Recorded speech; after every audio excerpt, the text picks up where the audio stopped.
Cops TV series canceled after 33 seasons amid, of course, police brutality protests.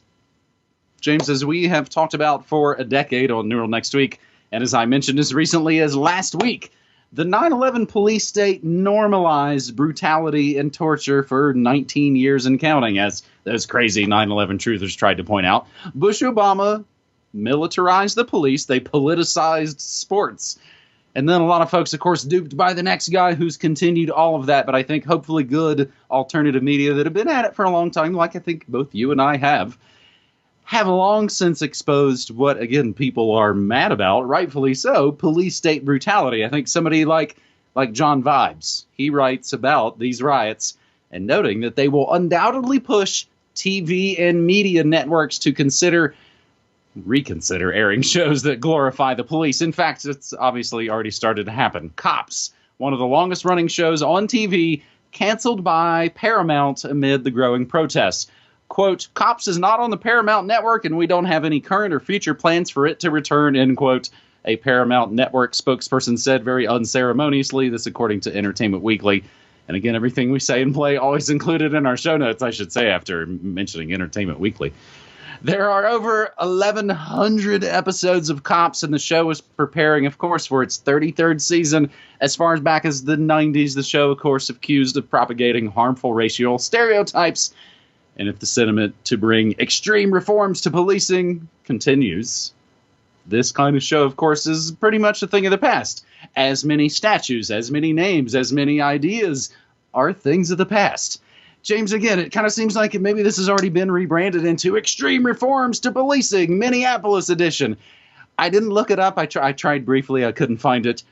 In the film Network from 1976, where they're basically thinking up these great new show ideas to exploit people's, nascent political awakening.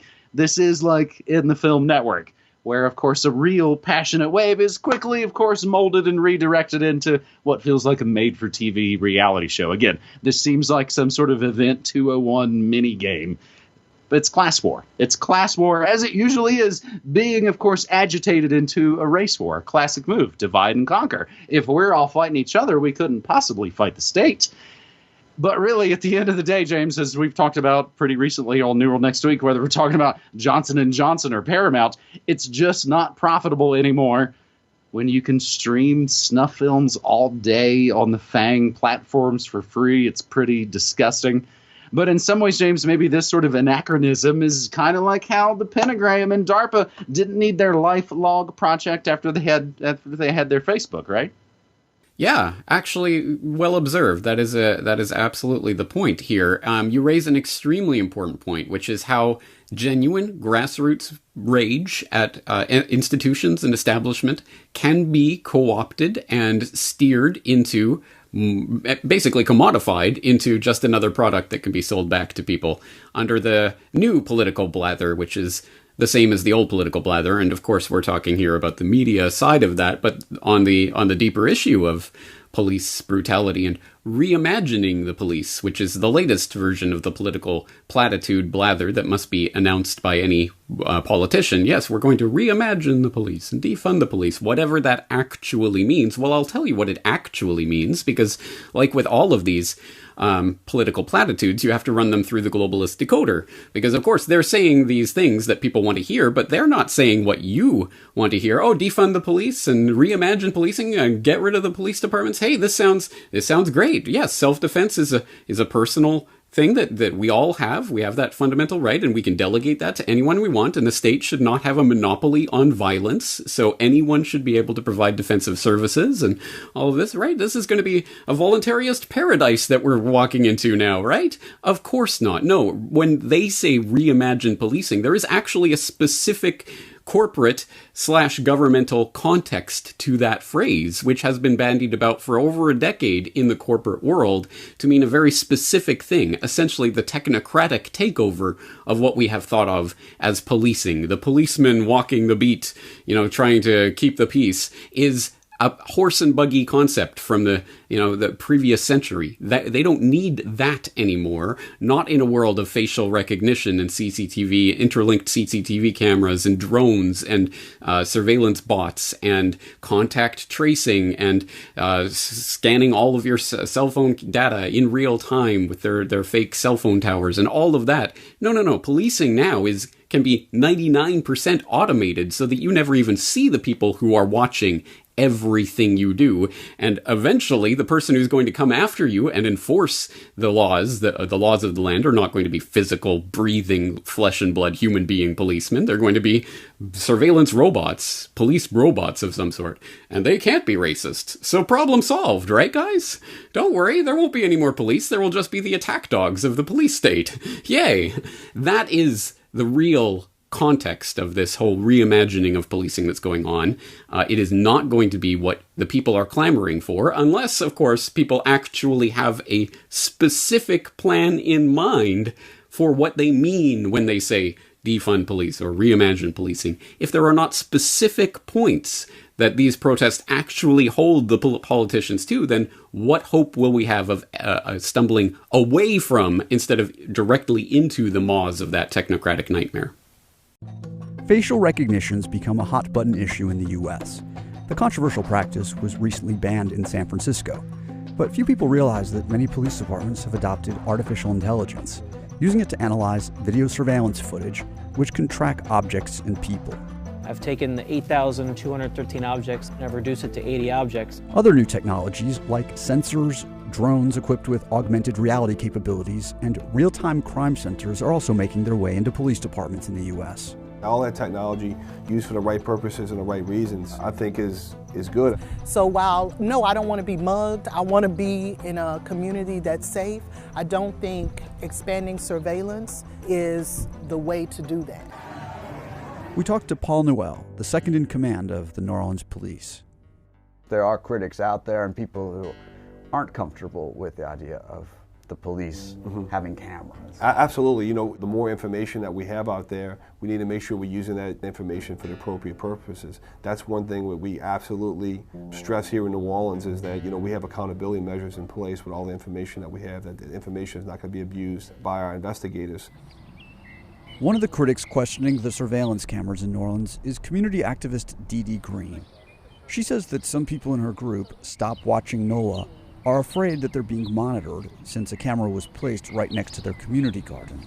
Knowing that the city is observing you and monitoring you may make people uneasy and uncomfortable about having a public conversation about the politics of the city. In your neighborhood, is there a consensus that these cameras shouldn't be here? No, I don't think so at all. I attend a lot of neighborhood association meetings. People will say we need a camera on this corner because this is a crime corner or this is a problem corner. It's very easy to sell the narrative that these are here for your protection. We know that people of color, black and brown folks, are disproportionately profiled and targeted by police, arrested, incarcerated. So while, no, I don't want to be mugged, I want to be in a community that's safe, I don't think expanding surveillance is the way to do that. What most people like Dee Green don't know is that not only can the video be watched and played back, the system is now equipped with machine learning and can analyze the content of recordings itself without any human oversight. The crime center in New Orleans uses a product called BriefCam. In your case, you simply said red truck. So if I change the class of this to pickup and the color to red, I've taken the 8,213 objects that went through this space in a matter of 2 hours, and I've reduced it to 80 objects, and I can finish watching the totality of it in 1 minute and 45 seconds. Superimposing them on top of one another. It's bringing in that actual object onto a fixed still frame and showing its total path throughout the frame. Truck. More and more law enforcement and public safety agencies across the U.S. are buying these kinds of technologies. Motorola Solutions is one of the largest vendors in the space. In Plantation, Florida, the company is showing us some of its newest high-tech gadgets and technologies, which the company only gives to potential law enforcement customers. The demo also includes a drone-mounted camera. Motorola Solutions sells a system that augments drone footage with real-time information, like labels identifying each officer on the scene. Daniel Tialdi from Motorola Solutions is playing a suspected criminal, and I'm a police officer at a private testing ground that's closed to the public. So this is you walking up on the scene, and we're tracking you from the drone feed. Tialdi attacks and stabs me.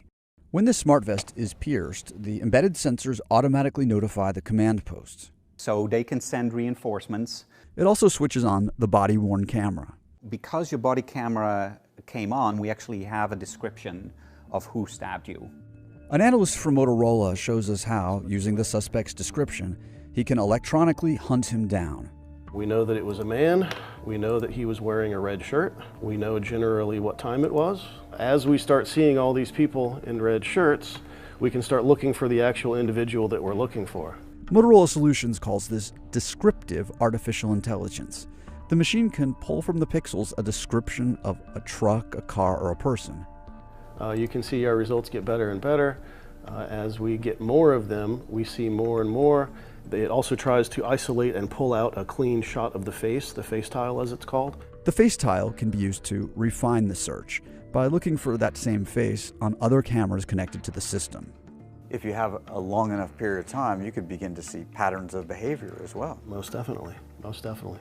Once it knows what to look for, the system can also search backwards in time to track a particular individual's prior locations. This virtual time machine, experts say, is a game changer.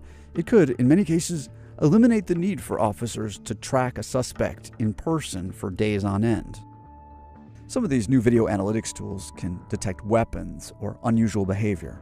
Direction violated. Yeah, this is your typical one. So if you're at the airport, you're coming out of these TSA areas. If anybody's walking the direction of the arrows, they're fine. If they turn around and walk in the other direction, it's going to flag the alert. The newest usage of artificial intelligence is a camera that will train itself to find unusual movements. The camera will learn the normal motion activities in a scene over about a week or 2 weeks.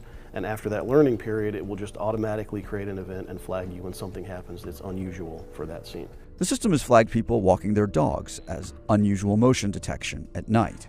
There is zero human input in this situation. You basically turn it on, the camera learns and does everything automatically. It sounds to me like this is in more places than most people realize. Well, it is an active and live product today. It is installed in many places across the U.S., most definitely. So there are real-time crime centers. We asked Andrew Sinclair, general manager of Motorola Solutions, about the privacy implications of the technology. I mean, if something doesn't seem right, say something to the police.